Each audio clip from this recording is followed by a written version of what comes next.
Hello and welcome to the Smile program.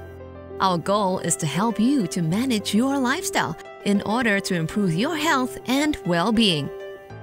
By starting this program, you are taking the first step on a path to better health, one in which you will learn how to lower your risk of getting diabetes, a disease that can cause life-threatening problems. Over the next 11 sessions, we are going to show you how to eat, drink, and exercise so that you can lose weight. Once you have lost weight, we are going to show you how to maintain your new weight and active lifestyle. This will help you work towards the two goals of this program, which are to lose 5% of your starting weight and exercise for at least 150 minutes per week. Both of these actions are within your control, so tell yourself that you can do it. This is the first time such a program has been offered in Singapore, so you are part of an important group. Weighing yourself once a week is sufficient for this program. One important thing to learn is not to focus on your daily weight, which may fluctuate, but to focus on your weight trend across the weeks and months. If you miss a session, you will be able to watch it at a later time, but please try to watch each session at or near the same time every week. If you feel overwhelmed by all the information in any session, you can review it whenever you like. Let's start by discussing a few facts about diabetes and diabetes in Singapore. According to the 2010 National Health Survey, 11.3% or 1 in 9 Singaporeans aged 18 to 69 have diabetes, and it is one of the top 10 causes of death in this country. In the Singaporean population, a little more than 1.7 in 10 Indians and Malays have diabetes, and almost 1 in 10 Chinese. For all groups, there is a direct relationship between growing older and an increasing risk of getting diabetes.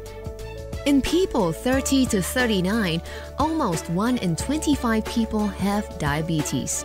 In people 40 to 49, almost 1 in 8. In those 50 to 59, almost 1 in 5. And in those 60 to 69, almost 1 in 3. Since we are all aging, we are at a higher risk of getting diabetes this year than we were last year, and we will be at an even higher risk next year. So how would diabetes affect you, and what does it mean when you develop type 2 diabetes? In normal conditions, when you eat and drink, your stomach and digestive system break down the things you have consumed into nutrients that your body uses for energy and repair. One of these nutrients is sugar. Sugar that is absorbed into your bloodstream during digestion is called glucose. Once your body detects that your glucose level is rising, your pancreas releases a hormone called insulin into your bloodstream.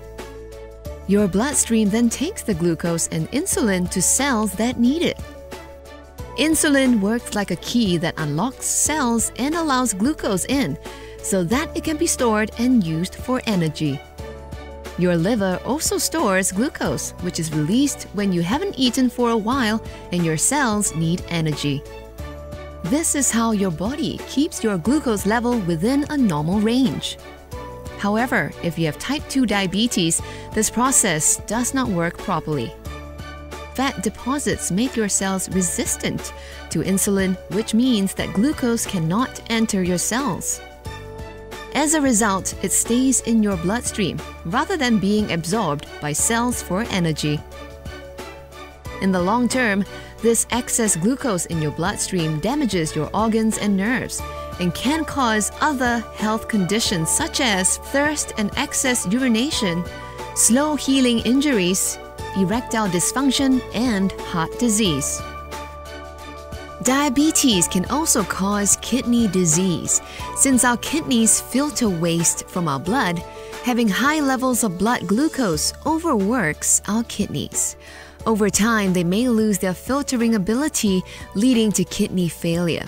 People with this condition need to have dialysis, in which their kidneys are filtered using a machine. In fact, diabetic kidney disease is the leading cause of kidney failure and dialysis in Singapore. Diabetes can also cause severe vision loss or blindness. A leading cause is diabetic retinopathy, in which blood vessels in the retina swell and leak fluid. At first, you may only notice blurriness or see spots, but over time, diabetic retinopathy can even cause blindness. In fact, diabetes is the leading cause of adult blindness, and blindness is 20 times more common among people with diabetes than people without it. Diabetes can also cause poor blood flow and damage to your nerves, which can lead to reduced feeling, especially in your feet. This makes them vulnerable to ulcers and infections, which may be hard to treat. Complications from these may even lead to amputation. In fact, the risk of amputation is 40 times higher among diabetics than non-diabetics. Nerve damage can also cause erectile dysfunction, which is 3 times more common in men with diabetes than those without it.